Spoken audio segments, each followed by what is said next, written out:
Morning, Jeff Williams, Veterans United Against Suicide. I did a video yesterday about my the way I joined the Marines, basically, Royal Marines, and obviously there's so much more to be told. I've been asked why I do it or why I'm doing it. The reason is I want people out there to realise what the guys went through to, one, obtain the Green Beret, and then two, keep it. And that applies to other regiments as well, you know, what they had to go through. And it's an untold story. And I also want, when I'm no longer here, I want people to, my family, to look back and go, yeah, you know, that's how it happened. So I'm going to continue from yesterday. I missed a really important bit out, which is quite emotional, so I'm going to try and do it the best I can. Obviously we've arrived at Deal and we get into the training, and it takes you a good couple of weeks to settle in. I mean, you literally taught everything from ironing, washing your kit, and even washing yourself. I think I'm still traumatised to this day when we had to watch the biggest Royal Marine they probably had on the whole camp washing himself. Oh, make sure you get in here and make sure you get in there. I didn't know where to put myself, to be honest with you. And he was hung like a bloody donkey as well, which made me feel totally inadequate. But yeah, the training was good. We had a great training team. They were really hard but fair. Firm but fair, I would say. Definitely shook you out of your civilian luxuries. I mentioned Taff Gorman already. He's the DL in his drill. He had us on drill virtually from day one. But the PWs were well, in the core, they're legends. Now, when we were in, everybody spoke about them. And then once we'd left Deal and got to Limpston, they sort of fade into distant memory. One, our PW1 sergeant was a legend in the Corps. His name was Mick Harrison, and we used to call him Mad Mick because he was bleeding mad. The stuff he had us doing was just unbelievable, but he was preparing us for what lay ahead. At the time, I didn't see it. I used to think it was brutal, to be honest with you, and he probably wouldn't get away with it today, but he pushed us as hard as you can imagine. And I used to think that he had it in for me. He was just, that's Nancy, by the way. I used to think he had it in for me, because I used to think he was really hard on me, and he used to push me and push me and push me. And the stories that went around about Mick Harrison during his commando service, I don't know whether they were true or not. I know his brother now. He had a brother in the Corps, and I say he had a fearsome reputation. He was everything you'd want in a Royal Marine commando. Now, another guy who worked alongside him was a guy called Bob Sidey, and Bob Sidey was really tough. He used to walk around with his stick called Horace, and if you ever misdemeaned, you felt Horace. But that's another story. I don't want to go into that. Probably get done for brutality or something. But anyway, we're into the training phase and we're doing shooting. You know, we're getting down the ranges and getting our marksman's badges and stuff. We're doing general weapon handling, and we started to do section attacks. Now, like I said to you in the first video, we were probably up till 10, 11, 12 o'clock at night preparing our kit for the next day on occasions, and even longer sometimes, depending what we had. And part of my routine was, every so often, used to go down to the 3 telephone boxes that there were at the time, with me 10 pence, and queue up to phone home. So I phoned home. I was on this queue this one night. It was dark, you know, it was early part of the year, so it was dark and stuff, and we were sitting there, and I've been in the naffy and I've been pint of milk because I was under 18, wouldn't let you drink. Oh, that's what they thought anyway. But I'm queuing up, and eventually I get to the front of the queue. I'm really looking forward to speaking to my mum. So I find my mum. All right, Mum, how you doing? It's deadly silence. I said, Mum, you all right? She said, I've got some bad news for you, Jeff. I said, what's that, Mum? She said, Grandad's dying. And I went, what? Now, I need to probably at this stage express how much my granddad meant to me. I was the eldest son, and when I was little, Nan and Grandad used to take me everywhere. I was quite fortunate. They could never cope with 2 or 3, because there's 4 in our family, but I got some special treatment in the early days. So he meant a lot to me, an awful lot. And even when I went to join up, when my dad said no, my granddad said yes. And he was the one that said, you can do it. I know you can do it, Jeff. I've watched you grow up. I'm telling you now, you can do it. And I always had that in my head when I was in the training. When times got tough, I used to remember that. But when Mum told me he was dying, I wanted to come home. And I said, well, how bad is he? She said, because I'd only seen him about 8 weeks before. And she said, it's really, really bad. Oh my God, no. What is it? She said, it's cancer. She said, there was a problem with his stomach. They opened him up. They've disturbed it. And now he's riddled with it. And he's going to die. I couldn't believe it. I mean, I remember putting the phone down. And I just couldn't comprehend it. And I had enough on my plate anyway with the training. So I went back to the room and felt really bad, like I said. So it just so happened it was coinciding with, I think we got 1 leave passed while we were there at Deal. And I spoke to the troop officer, and he said, yeah. He said, go. So anyway, jumped on the train at Deal. Next thing I know, I'm getting off the train at Birmingham. I didn't go home. I went straight to my nan and granddad's house, 2 Tranter Road in Allen Rock. And bombed down there, knocked on the door, and my nan answered the door. And she said, oh, I didn't know he was coming back, Jeff. I said, and all I heard was Grandad bark out, I don't want to see him. I don't want him to see me like this. Excuse me. I could hear him shouting, and he was in bed upstairs.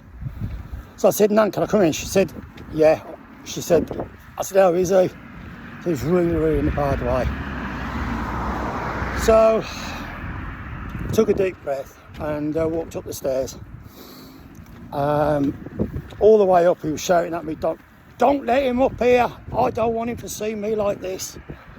And when I got in, I've seen some bad sights in my lifetime, but this was the worst at that time. I was greeted by my granddad in bed. He'd lost about 3 stone. He was like a skeleton, and he's crying. So I picked him up.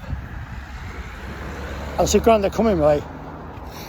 And I took him downstairs like a baby in my arms and sat him on his favourite chair by the fire. And my nan got him a cup of tea and we had a chat.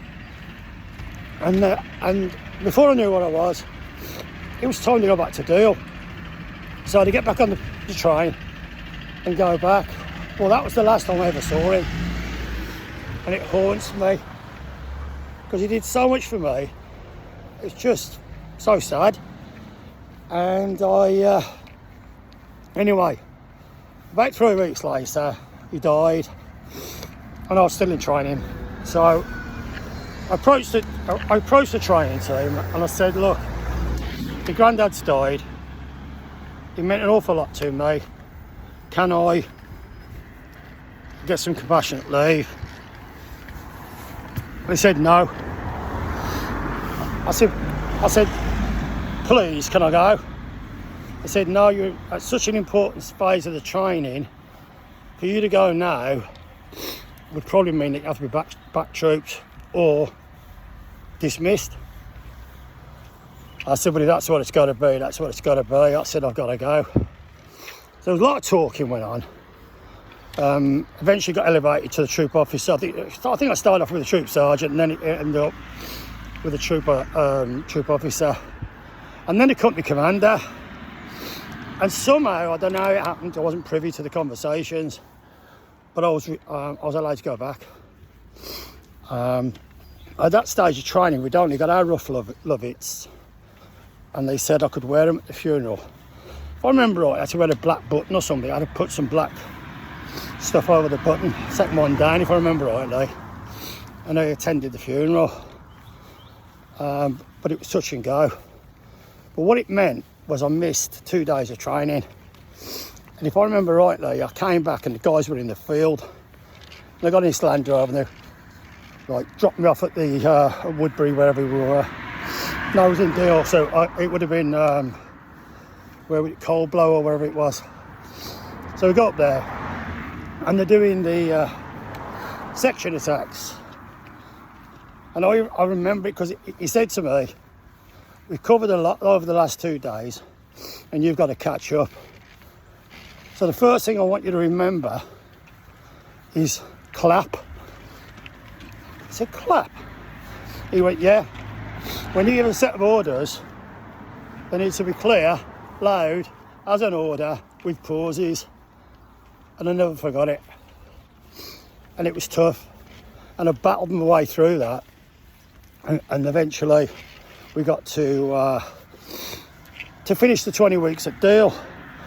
And there's 100 things that happened. I mean, there was a lot of character building going on. There really was a lot of building. You know, the key, you know, factors of living in the Corps, being part of the Corps, all the ethos and the teamwork and the buddy system. And I think sometimes we forget about that. But I've never tried to forget it. I mean, it does fade into the memory. But anyway, it comes up to the day where we left Deal. It was a sad day because there hadn't been many troops above us, so we'd been like the top troop down there for quite a while, and there's a lot of kudos with regards to that. And the next thing I know is it's presentations day, so we're all sat there, and I think we were in a classroom, if I remember rightly. I can't remember it that clearly, but we were sat there anyway. And like I said, Mick Harrison, been really tough on me. I can remember several times him jumping all over my back at the range for not hitting the target properly and whatever it was. You know, it could be quite brutal. But anyway, so they call out PT medal, and I think, if I remember rightly, a bloke called Jock Doig won that. I'm not sure. I might be wrong. Stan helped me. I think it was Doig got it. And then there were several other awards given out. But to my absolute amazement, he called out for the guy who won the PW, Two Weapons. Now, I didn't expect to have won that. I mean, I was very tactically orientated. I loved being in the field. I was a section commander at that stage. But I won it. And I was so chuffed. And then when we got down to Lympstone, we had a completely new team. We had another 16 or 18 weeks, I can't remember again, where we did all the commando tests and that's another story. But I was chuffed to bits with myself. I've still got that piece of paper. It meant so much to me. But it was a bit of a burden as well, because once I got down there, the PWs, who were a completely different team of people, I wouldn't say had it in for me, but they pushed me again because they probably thought, well, he's got what it takes, so we'll just we'll batter him. And it was tough. I mean, I kept my section, commander. I never made diamond. I had a misdemeanor. Again, on the when we were doing the hold fast, I think it was called, where you dig a trench, middle of Woodbury, or wherever it was, and you live in a trench for a week. And that digging, that was really tough. I can remember digging it thinking, God almighty, there's easier ways of surviving than digging a bleeding 6-foot trench or wherever it was. That was tough. But I got, so, you know, at the end of the day, I didn't get, sorry, the reason I didn't get it was we had a snap rifle inspection, and it'd been absolutely peeing down the rain, and we're all, you know, all drilled on keeping our weapons as clean as possible, just in case, and that we're forever oiling them. And I was really proud of my weapon. It was spot on. But this one day, we've been digging, say, and they came up in the evening. They said, right, it's okay, rifles, and they went through the rifles, and nearly every single person in the troop got a bollocking about the cleanliness of their weapon. But when he looked at mine, he said, can you see that bit of rust on the working parts? And I swear on my life, I could not see nothing. But he said, there's rust on that. So I got charged for it. And apparently, once you've been charged, you've got no chance of winning the King's Badge or the Commando Medal, which I was devastated about. But now there's another quick story about, you know, about what it takes, because it's hard enough commando training, even army training or navy training, it's tough. But you've got to remember that these are young men, young women, and life gets in the way as well. You know, lots of people have little stories to tell that happen to make training even more difficult than it needed to be. But anyway, just to finish off, I'm gonna dive my 16-week forward to the end of training. I got my green beret. I couldn't have been any more prouder. I thought my heart was going to explode. And on the day that I got my green beret, my whole family virtually hired a minibus and came up to Livingston for the pass out. And I remember marching up, because we were quite a small troop.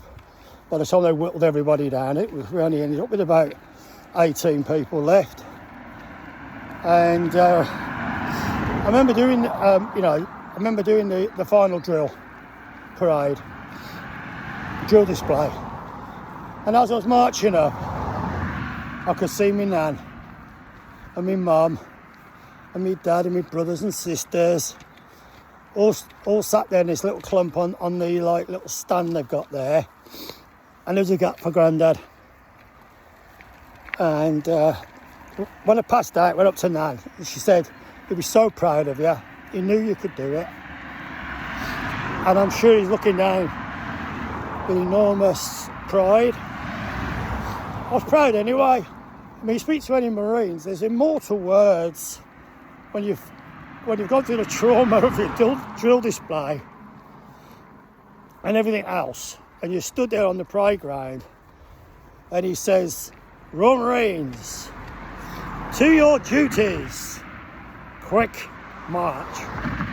And we were off for a life of adventure, 22 years that went with the blink of an eye. So if you are serving at the moment and you're watching this thinking, silly old fart, remember to enjoy those moments, because they'll be gone. But never forget them, because they are who you are. And whatever happens to you in your life, you can always look back on that and say, I did that. What does the ad say? 99.9% need not apply. And that's where I'm going to end it. Anyone that's struggling out there, remember who you are. It's in there somewhere. Whether you served a couple of years or whether you served a full whack of 22 or, as they do these days, a lot more. Be proud of that. It's who you are. Jeff Williams, Veterans United Against Suicide. Come on. And thank you.